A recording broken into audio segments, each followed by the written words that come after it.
ইসরায়েলের অভ্যন্তরীণ নিরাপত্তা সংস্থা শিন বেতের প্রধান রোনেন বারকে বরখাস্ত করেছেন প্রধানমন্ত্রী বেনিয়ামিন নেতানিয়াহু। 2023 সালের 7 অক্টোবর হামাসের হামলার পরিকল্পনা আঁচ করতে না পারার ব্যর্থতার কারণে তাকে সরিয়ে দেওয়া হয়েছে বলে জানিয়েছে নেতানিয়াহুর সরকার। তবে শুধু কি গোয়েন্দা ব্যর্থতা নাকি নেতানিয়াহুর বিরুদ্ধাচরণ এর নেপথ্যের কারণ তা নিয়ে চলছে গুঞ্জন। বিস্তারিত ইমতিয়াজ আলমের রিপোর্টে।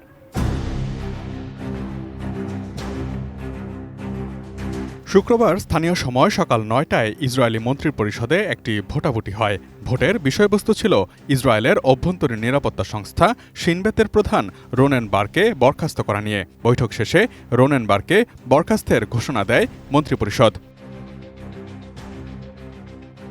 ইসরায়েলি গণমাধ্যম টাইমস অফ ইসরায়েলের তথ্যমতে প্রথমবারের মতো দেশটির ইতিহাসে অভ্যন্তরীণ নিরাপত্তা সংস্থার প্রধানকে বরখাস্তের নজির তৈরি হলো। আগামী 10 এপ্রিল আনুষ্ঠানিকভাবে চাকরি থেকে অব্যাহতি দেওয়া হবে তাকে। যদিও প্রাথমিকভাবে সিদ্ধান্ত হয়েছিল এপ্রিলের 20 তারিখ হবে শিন বেতের তার শেষ দিন। পরে মন্ত্রিপরিষদের বৈঠকে সেই তারিখটি এগিয়ে আনা হয়।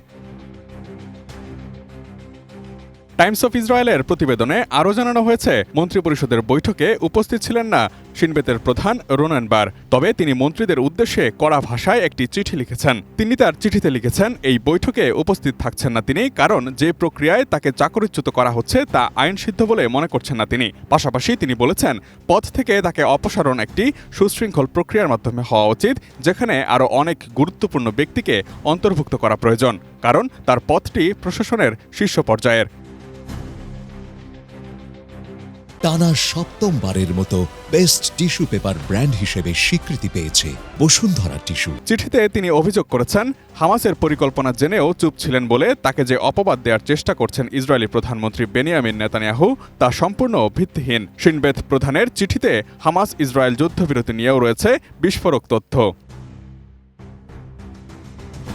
চিঠিতে রোনেন লিখেছেন, বেনিয়ামিন নেতানিয়াহু তাকে যুদ্ধবিরতি ইস্যুতে আলোচনা করতে কায়রোতে পাঠাতে চেয়েছিলেন। তবে শর্ত ছিল তিনি আলোচনা করবেন ঠিকই, কিন্তু কৌশলে যুদ্ধবিরতির চুক্তি না করেই ফিরে আসতে হবে তাকে। আলোচনা শুরুর 1 মাস আগে প্রধানমন্ত্রী তাকে সরিয়ে দিয়ে নিজের ঘনিষ্ঠ এক সহযোগীকে সেই দায়িত্ব দেয়া হয়, যাতে নেতানিয়াহু নিজের রাজনৈতিক স্বার্থ হাসিল করতে পারেন, নিজের এজেন্ডা বাস্তবায়ন করতে পারেন। নিরাপত্তা প্রধানের এই বরখাস্তকে ঘিরে ইসরায়েলে ব্যাপক উত্তেজনা তৈরি হয়েছে। এই পদক্ষেপের তুমুল সমালোচনা ও নিন্দা করছেন নেতানিয়াহু বিরোধীরা। যুদ্ধবিরতি ইস্যুতে তার বক্তব্য উস্কে দিয়েছে নেতানিয়াহু বিরোধী বিক্ষোভকে। নেতানিয়াহুর পদত্যাগের দাবিতে দেশজুড়ে বিভিন্ন স্থানে জড়ো হয়েছে লাখ লাখ ইসরায়েলি। এরই মধ্যে এক মতামত জরিপে উঠে এসেছে, 51% ইসরায়েলি শিন বেতের প্রধান রোনেনের বরখাস্তের বিরোধিতা করছেন, আর প্রধানমন্ত্রী নেতানিয়াহুর চেয়ে রোনেনকেই বেশি বিশ্বাস করছেন 46% ইসরায়েলি। এরই মধ্যে এই বরখাস্তের আদেশের বিরুদ্ধে হাইকোর্টে একটি পিটিশনও দায়ের করা হয়েছে।